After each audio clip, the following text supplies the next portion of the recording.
mean, everyone who was trying to obviously secure a number one overall draft pick kind of went about it in different ways. But did you find that as you were going through the years, teams started emulating, or, that classic copycat league there of, all right, this team kind of has the blueprint of how to tank down pat, and we'll put our own little spin on it, but they seem to have it under control there? Or did everyone largely go about things in their own way, and it was just the wild west of how the ping pong balls ultimately fell on draft night? Yeah, I think that Thunder team was the blueprint, right? Drafting KD, Harden, and Russ in 3 straight years, and also you put in Serge Ibaka in the fold, and they made the trade for Kendrick Perkins, and they make the finals. But I think part of why I wanted the book to include all those different teams too was to show that there is no one direct route to doing it. People talk about a 3-year rebuild, a 1-year rebuild, like it's you snap your fingers and it just works out. But the lottery luck is obviously a huge element to it.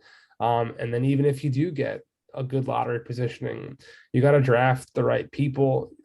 Injuries always play a factor. Personalities are involved, and it is very precarious where these teams draft these 18, 19-year-old kids hoping that they become the next LeBron, the next Kevin Durant.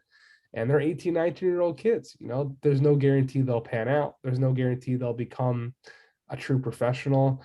You're as much gambling on the person as you are the basketball player. And also, all those rebuilds started from different starting points. Like the Celtics got a hell of a lot more of a haul for Kevin Garnett and Paul Pierce than the Sixers did for a 22-year-old Drew Holiday.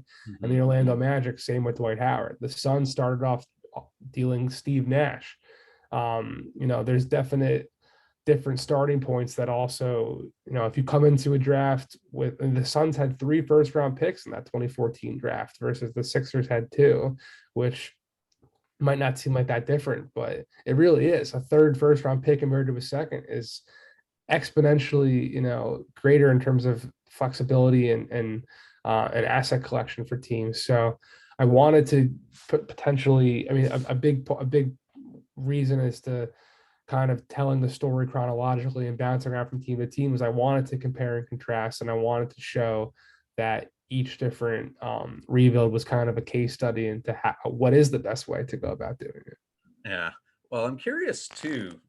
Here's these teams who are putting obviously a lot of time, money, effort into securing this first overall draft choice and hoping that not only do they get it, but then, as you say, this 18, 19-year-old kid ultimately pans out to who they think they can be. So, easy to do when you land a generational talent like a LeBron James. That rebuild's going to be a lot shorter than it may be a weaker draft class where you're getting a nice piece, but it's not something that's going to make you a title contender overnight.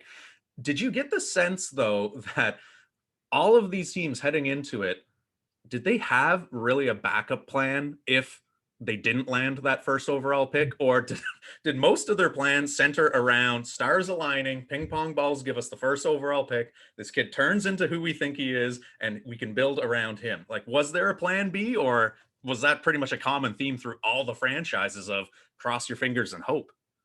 Think it was a little bit different depending on the team. You had the Celtics who they made that Isaiah Thomas trade I mentioned in that Phoenix scene earlier because they wanted to get back to the playoffs as quickly as they could. They wanted to just bottom out 1 year hard. They fell down to 6 and they only got Marcus Smart. I mean, I definitely recall Boston really wanted to get Joel Embiid that year. Like, imagine if Embiid was with Boston right now with Jaylen Brown and Jason Tatum, that'd be pretty nuts. Um, I think that's what really made the Sixers stand out the most, being that they did it year after year after year to kind of mitigate the opportunity for mistakes and to mitigate the opportunity where you might fall down in the lottery. I mean, the Sixers never had the number one pick during Sam Hinkie's tenure. When they had the number one pick in 2016 and drafted Ben Simmons, that was after he had already departed the franchise. Every time um well, not I mean the years that after he got there, I mean the because he was running the ship for the 2013 draft, but he wasn't there ahead of time. That 2014 and 2015 drafts that were really his calling card, they got number 3 both times, as much as they were in the mix for number 1, and that limited their options. I mean, they got Joel Embiid one of those years, and they got Joel Okafor the next. So I think that was the thing that stood out the most about Philly, and why also we're in a place now. Maybe I'm getting ahead to one of your questions, where the lottery reform eventually did get passed, being that the league wanted to definitely dissuade teams from doing what Philly was doing, and realizing that there were benefits to being bad year after year after year and stacking your odds at getting lucky that you would draft the next Joel Embiid.